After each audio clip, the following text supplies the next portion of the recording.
তুমি যে স্ট্যানফোর্ডে গেলা, so how was Stanford like? মানে ফর এক্সাম্পল, এটা আমার অনেক বড় শখ ছিল যে আমি লাইক বাইরে পড়তে যাবো, couldn't make it.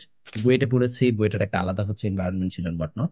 But Stanford কেমন? Like I saw the videos, saw lot of post and what not, but I really want to hear from you যে আসলে স্ট্যানফোর্ডের কিরকম এনভায়রনমেন্ট থাকে।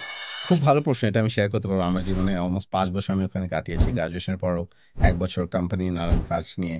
তো আমার মনে হয় মেইন ডিফারেন্সটা হচ্ছে, একটা হচ্ছে সংস্কৃতির পার্থক্য, আর একটা হচ্ছে হয়তো ইনস্টিটিউশনাল পার্থক্য। হুম আমি যদি সংস্কৃতির পার্থক্যের কথা বলি, আই থিঙ্ক আমি ওখান থেকে এক্সিলেন্সকে এটা বুঝেছি, হুম যে একটা মানুষ কতটা এক্সেলেন্ট হতে পারে, তাদের ডেইলি রুটিন কি, তারা কিভাবে পড়াশোনা অ্যাপ্রোচ করে, তারা কিভাবে গবেষণা অ্যাপ্রোচ করে, এক্সট্রা কারিকুলার অ্যাপ্রোচ করে, এই এক্সেলেন্স কি, এই জিনিসটা আমি দেখতে পেরেছি।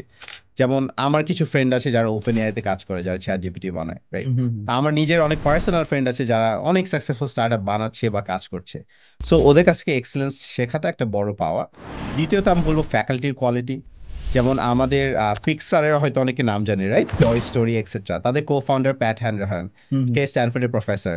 আমাদের প্রচুর nice. Turing award winning professor আছে, এবং তারা ইন্ট্রোডাক্টরি ক্লাসও নেয়। সো তাদের আন্ডারে যখন কাজ করার একটা অভিজ্ঞতা হয়, তখন আসলে মানে রিসার্চের টপ এন্ডে থাকা যায়। আই থিঙ্ক আমি থার্ড জিনিস বলবো হচ্ছে, আর আমার মনে হয় এইটা মেইন ডিফারেন্স, সেটা হচ্ছে কোর্সগুলো অনেক আপডেটেড। সো বাংলাদেশে যেটা একটা বিশাল ব্যাকলগ থাকে, ট্রু ট্রু ট্রু। বইটা হয়তো তুমি দেখবা, বইটা খুবই ভালো, বইটা বুয়েটের CC department is probably one of the most updated departments, but not realistic for everyone. Exactly right, এবং আপডেটটাও হয়তো বাংলাদেশে যারা বেস্ট আছে তাদের হয়তো 2-3 বছর একটা ল্যাগ থাকে। হ্যাঁ হ্যাঁ, like you guys get it first because like আমরা ইউ অলমোস্ট গাইজ আর ইমিডিয়েটলি পায়োনিয়ার। পাই, রাইট? আমরা অনেক সময় আমরা আগে পাই, হুম যে একটা নতুন অ্যালগরিদম আসবে, ইন্ডাস্ট্রিতে এখন অ্যাডপ্টেড হয়নি, আমরা অনেক সময় আগে পেয়ে যাচ্ছি। হুম হুম হুম তো এটা একটা বিশাল অ্যাডভান্টেজ হয় রিসার্চের ক্ষেত্রে। আর আই থিঙ্ক ফোর জিনিস বলবো, অনেক অনেক এন্টারপ্রেনিউরাল একটা কালচার, এটা অনেক ডিফারেন্ট অনেক যে কোনো জায়গা থেকে। হুম হুম হুম। হার্ভার্ড যেমন ওয়ার্ল্ডে অনেকে মনে করে বেস্ট ইউনিভার্সিটি অনেক কিছুর জন্য, কিন্তু অন্টারপ্রেনিউরশিপের জন্য আমার মনে হয় স্ট্যানফোর্ড থেকে বেটার কোনো ইউনিভার্সিটি নাই।